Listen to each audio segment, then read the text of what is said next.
Hola a todos, soy Roberto Granda del Club de los Viernes y desde la Contra TV hoy está con nosotros Jesús Villegas, que es magistrado en Madrid y secretario general de la Plataforma Cívica por la Independencia Judicial. Bienvenido, Jesús. Hola, buenas tardes. Bueno, la independencia judicial es una vieja aspiración de la judicatura desde bastantes años, ¿no? Bueno, es una exigencia constitucional y no es un privilegio de los jueces, sino es un derecho de los ciudadanos. Si mañana se juega algo tan importante como si nos echan o no de casa, un divorcio o incluso que vayamos o no a la cárcel, queremos que quien nos juzgue lo haga con independencia y que no esté controlado por comisarios políticos o económicos. Esa es la clave. Pero la renovación del Poder Judicial siempre se ha encontrado con el muro de los políticos. Los políticos siempre han aspirado a controlar el Poder Judicial como el resto de poderes. Es que el sistema está viciado, está contaminado, está podrido. Es como una manzana que por fuera estuviera tersa y brillante y por dentro llena de gusanos. Porque ¿quién elige a los altos cargos judiciales en nuestro país? Por ejemplo, al Tribunal Supremo, que es la Corte de Casación en el Reino de España.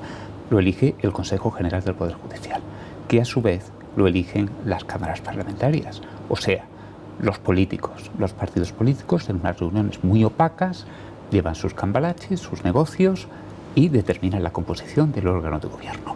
Es como un agua potable que estuviera contaminada de materia fecal.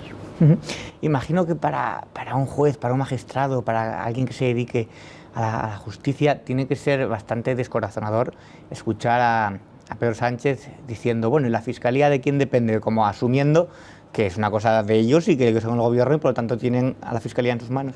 A ver, eso es un tema diferente. Una cosa es el gobierno general del Poder, el gobierno del Poder Judicial, que depende del Consejo General del Poder Judicial. Y otra es la investigación criminal. ¿Quién investiga en España los delitos? Si, por ejemplo, a usted mañana le roban en su casa, ¿quién lo investiga? Hoy por hoy lo investiga una autoridad independiente, imparcial e inamovible, sin ningún contacto con la política, que es el juez de instrucción. El fiscal acusa y vela por la legalidad, pero tiene conexiones más o menos lejanas con la política. Por eso la investigación no la dirige. Si las reformas que ahora mismo se están cociendo se llevaran a efecto, investigaría el delito el Ministerio Fiscal, con más o menos conexiones con la política. Ahora me da igual que sean remotas o que sean próximas. Eso significa que su vida y su libertad podría estar condicionada por la política. Eso es de una gravedad absolutamente indescriptible. La averiguación de los hechos, si alguien es culpable o es inocente, depende únicamente de la realidad de las cosas. Si la política interfiere, nuestras libertades están en peligro. Y siempre ha habido presiones del poder político para, o sea, da igual el signo del gobierno que hubiera, siempre ha habido presiones para tratar de controlar. Yo recuerdo esa frase de Alfonso Guerra, Montesquieu ha muerto. Entonces, la independencia del Poder Judicial ha sido, o la separación de poderes ha sido en España prácticamente una entelequia. Bueno, vamos a ver, nuestra Constitución la garantiza. Y al principio, en el año 80, el Consejo General del Poder Judicial, que era el órgano de gobierno de los jueces, estaba elegido en parte por los políticos y en parte por los propios jueces, con lo cual había un equilibrio. Es un concepto anglosajón, check and balances, contrapesos, pesos y contrapesos. Sin embargo, en el año 85 se pusieron de acuerdo los partidos políticos para que todo el gobierno del Poder Judicial estuviera en manos de ellos. Claro, el resultado ha sido un desprestigio espantoso y es muy peligroso, porque si yo mañana estoy investigando a un político, ese Consejo General del Poder Judicial me puede suspender de empleo y sueldo. Y ese consejo puede haber sido designado con influencia de ese mismo político que yo estoy investigando. Es un círculo infernal, diabólico, que solamente se justifica por los intereses bastardos de una oligarquía política que quiere que sus trapos sucios no se airen. Y se tapan entre ellos, es decir, da igual que esté PSOE que PP, siempre es hoy por ti, mañana por mí y no vayamos a hacernos daño, ¿no? Bueno, vamos a ver eso, cada partido político tiene su propio ideario. Yo como juez no puedo criticar ni alabar a ningún partido político. El PSOE pues prácticamente ha defendido siempre la postura de que lo tienen que elegir los políticos al gobierno del Poder Judicial. El PP no, pero cuando llegaron al poder cambiaron. Yo no sé si que es peor hacer algo mal o la hipocresía. Hay partidos como que no, pues por ejemplo Ciudadanos no, Vox tampoco, Podemos está en la línea del PSOE, del control de la justicia. Eso cada uno tiene su programa político, pero lo que sí es verdad es que hay una inercia al control. Los políticos dicen una cosa cuando están fuera del gobierno y cuando asumen el poder se transforman todos y tienen unas similitudes muy preocupantes. Claro, hay un acuerdo que decimos del año 85, estamos hablando de 35 años en el que no hay una separación real de poderes o que el Consejo General del Poder Judicial está controlado mayoritariamente por políticos o los eligen a los jueces de ahí. Sí, fue una reforma de la Ley Orgánica del Poder Judicial y ya nos hemos acostumbrado. Pero lo que sí es importante es tener en cuenta que durante este periodo el desprestigio del Poder Judicial, del gobierno del Poder Judicial, ha sido cada vez mayor. Se han producido escenas verdaderamente escandalosas, como que, por ejemplo, el presidente del Tribunal Supremo, el nombre del presidente del Tribunal Supremo, se filtrara a la prensa antes de que se votase. ¿Por qué?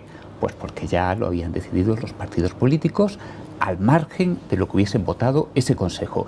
Esos señores que están ahí en el Consejo no son nada más que un envoltorio formal, un disfraz para tapar las vergüenzas de los que verdaderamente mandan. ¿Y qué podemos hacer, por ejemplo, con las presiones a los jueces? Estoy pensando en las pintadas en el acoso al juez Llarena, estoy pensando en la jueza Ayala del caso de los ERE en Andalucía, que han tenido verdaderas presiones tanto de la ciudadanía pintadas en su casa como de los partidos políticos. Bien, si tuviéramos un Consejo General del Poder Judicial que cumpliera su misión constitucional, que es defender a los jueces, ahí estarían en primera línea como un escudo, como un muro para evitar cualquier injerencia. Pero tenga en cuenta que el Consejo General del Poder Judicial, aunque en teoría su misión es la defensa de los jueces, frente a la política, en realidad está elegido por los políticos. Es como poner al lobo a cuidar a las ovejas.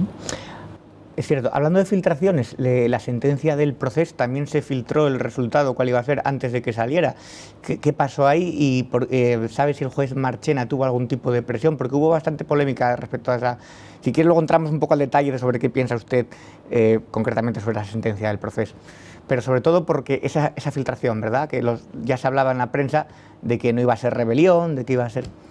Bueno, vamos a ver, yo como comprenderá los detalles no los conozco y no creo que lo conozca nadie porque eso es revelar un secreto. El que intencionadamente facilite o lleve a cabo una filtración está cometiendo un delito. Yo, sin embargo, evidentemente quiero apostar a favor de los jueces y yo confío en el juez Llarena como en cualquier otro.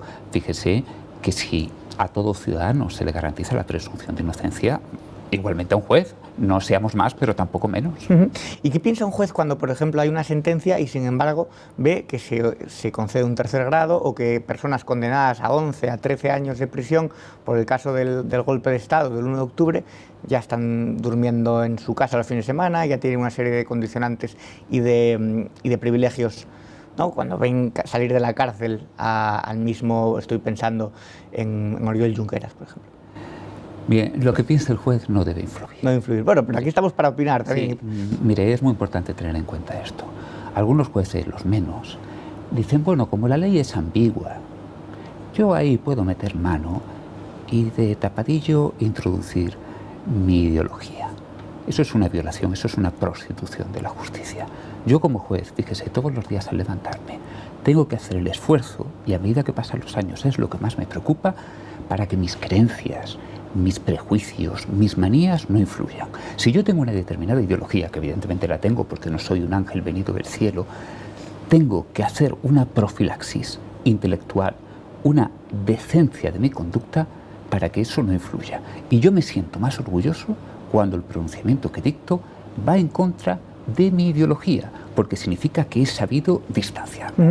La justicia es ciega, pero no sorda, en el sentido de que la presión social de determinado, o digamos, cuando se hace mediático un caso, también puede influir en los jueces. Estoy pensando, por ejemplo, que no es lo mismo juzgar el caso de La Manada, a lo mejor, que un caso normal y corriente de violación que no trasciende a los medios de comunicación.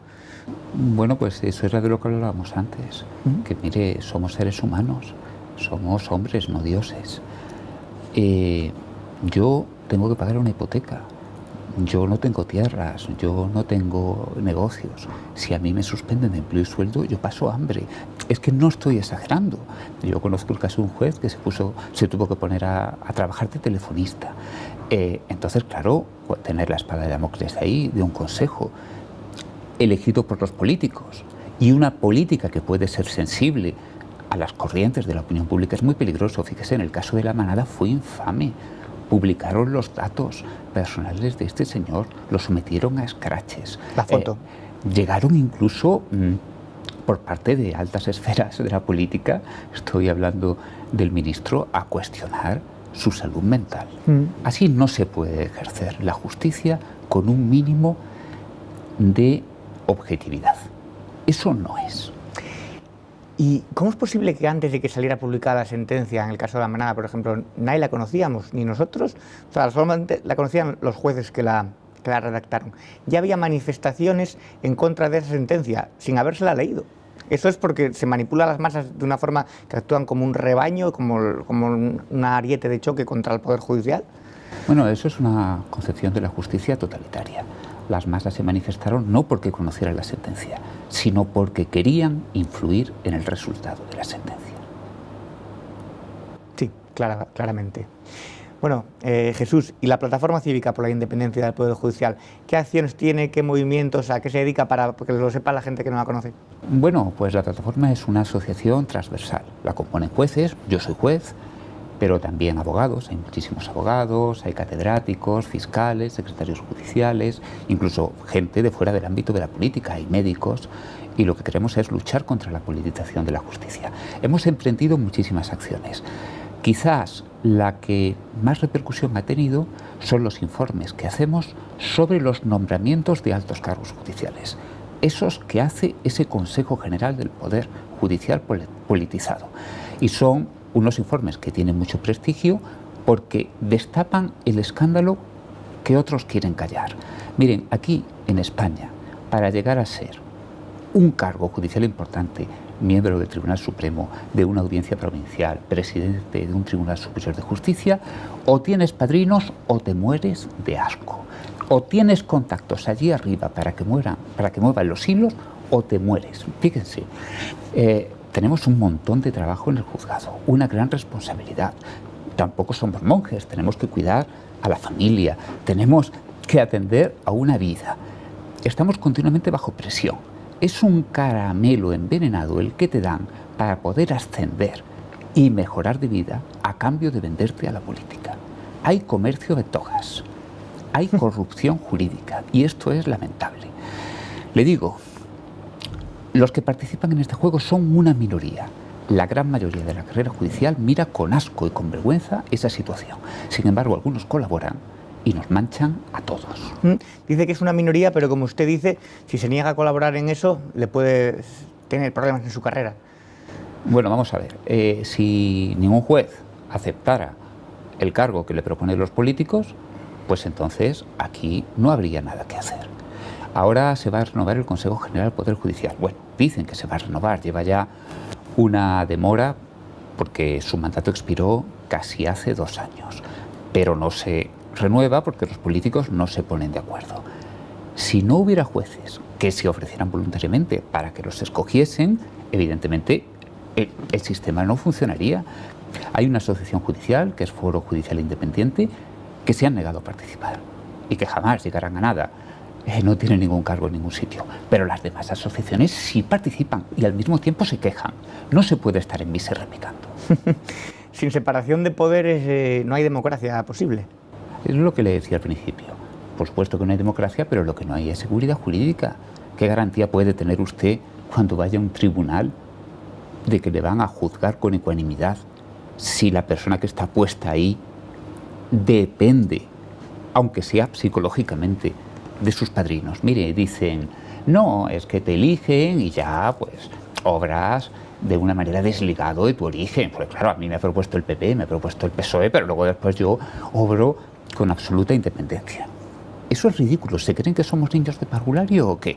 Hay una gratitud, hay una lealtad, hay una sumisión, hay un espíritu de servidumbre quieras o no quieras, aunque sea a nivel inconsciente, a aquella persona a quien debes el cargo, aquella persona, aquel partido o aquel grupo de poder.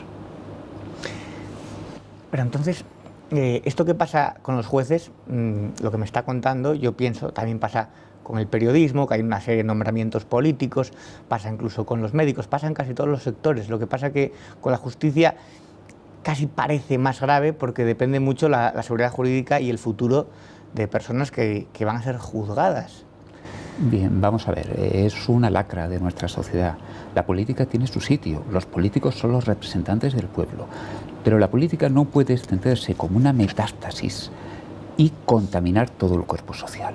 La plataforma acaba de firmar ahora mismo un convenio de colaboración con una asociación de médicos, MUD, precisamente para lo mismo, porque ellos también luchan contra la politización de la administración sanitaria.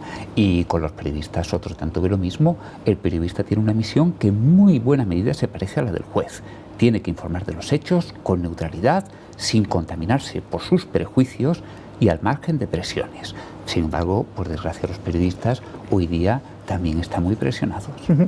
Dice que el PSOE y Podemos se mantienen a favor de que sean los políticos los que elijan al Consejo General del Poder Judicial. Sin embargo, Podemos se vendía como regenerador de la política y como transparencia. A mí esto no me toma por sorpresa porque conocía a Podemos y sé cómo son. Pero habrá gente que se siente decepcionada. Estos no son los que venían a regenerar. Hace falta educación en España frente al populismo. Veamos, como le decía, yo aquí tengo que ir con pies de plomo porque evidentemente yo no voy a criticar ni alabar a Podemos. Sin embargo, hay determinados planteamientos filosóficos dentro de la izquierda, también de la derecha en Estados Unidos, por ejemplo, pero vamos a ceñirnos a nuestro país. Y le hablo de un planteamiento filosófico, que es la de considerar que los jueces no tienen que aplicar la ley, sino que tienen que aplicar la ideología de las masas. Y entonces conciben la justicia como un apéndice del sentir popular. Eso, independientemente de que todas las opiniones en un plano abstracto sean respetables por la libertad de expresión, en un sistema como el español es una burla a la justicia. Ese era el sistema que había en la Unión Soviética y ese era el sistema, por ejemplo, que gozó de gran predicamento en una corriente que se llamó uso alternativo del derecho, que proviene de Italia de los años 70 y que pretendían convertir al juez en un agente de la revolución social. Nosotros aplicamos la ley. La revolución se la dejamos a los políticos. Claro, eso de la justicia del poder popular suena casi a masa enfurecida con antorchas haciendo la justicia popular, nunca mejor dicho, en la Plaza del Pueblo, linchando y colgando a la gente. Había manifestaciones con determinadas sentencias judiciales que a mí me recordaban casi a eso. Es decir, ahora mismo a esta masa le sueltas a los jueces o le sueltas a los acusados y los prenden, los meten en la hoguera directamente. A ver, claro, eso era lo que hablábamos del caso de La Manada. En el caso de La Manada se llegó a la intimidación del magistrado, de los magistrados que tuvieron que tratar del caso. Pero hay formas mucho más sutiles. Hay formas como una ideología contaminante, venenosa y perversa que le dice al juez: no seas neutral, no seas equidistante, mánchate la toga con el polvo de camino y déjate llevar por tu ideología. Y entonces cuando yo, en un caso, contamino, meto la morcilla de mis creencias personales en perjuicio de una de las partes, no solamente no lo he hecho bien, sino que me aplauden. Esa es la ideología al servicio de la oligarquía política, porque necesita que cada juez esté errado en una ganadería, teñido de rojo y azul, de manera que cuando yo lo coloque en un cargo que a mí me interesa, sepa de antemano cómo va a reaccionar. El buen juez es impredecible. Pues con esa reflexión nos quedamos. Jesús Villegas, secretario general de la Plataforma por la Independencia Judicial, muchas gracias por estar hoy en la Contra TV. Vale, pues muchísimas gracias y a vuestra disposición. Gracias. ¿Te ha gustado el vídeo? ¡Perfecto! Ayúdanos con un me gusta y compártelo en tus redes sociales. Suscríbete a nuestro canal y no te olvides de darle a la campanita. Déjanos tus opiniones y comentarios.